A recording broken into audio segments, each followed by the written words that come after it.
ভারতের প্রধানমন্ত্রী নরেন্দ্র মোদীকে তীব্র সমালোচনা করে তাকে বিশ্ব সন্ত্রাসী বলে অভিহিত করেছেন পাকিস্তানের পাঞ্জাব প্রদেশের তথ্যমন্ত্রী আজমা বোখারি। তিনি দাবি করেন, মোদীর ক্ষমতায় আসার পর থেকেই আন্তর্জাতিক স্থিতিশীলতা আরও অবনতি হয়েছে।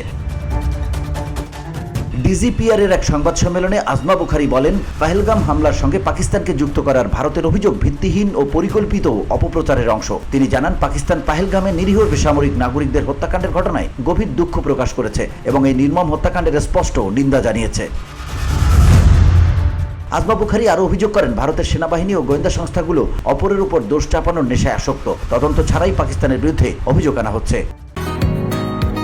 বসুন্ধরা, উত্তরা, বনশ্রী, কুড়িল ও বাড্ডা সহ রাজধানীর বিভিন্ন স্থানে অভিজাত ও অত্যাধুনিক মানের ফ্ল্যাট কেনার এক নির্ভরযোগ্য প্রতিষ্ঠান pleasant properties limited.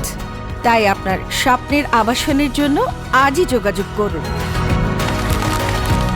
Pleasant properties limited, where destiny matches eventually. এদিকে পরিস্থিতির আরও উত্তপ্ত আবহে ওড়িশা রাজ্য থেকে 12 জন পাকিস্তানি নাগরিককে বহিষ্কারের প্রস্তুতি নিচ্ছে ভারত। ওড়িশার আইনমন্ত্রী পৃথ্বীরাজ হরিচন্দন বলেছেন, স্বল্পমেয়াদী ভিসায় আসা পাকিস্তানি নাগরিকদের শনাক্ত করা হয়েছে এবং শিগগিরই তাদের ফেরত পাঠানো হবে।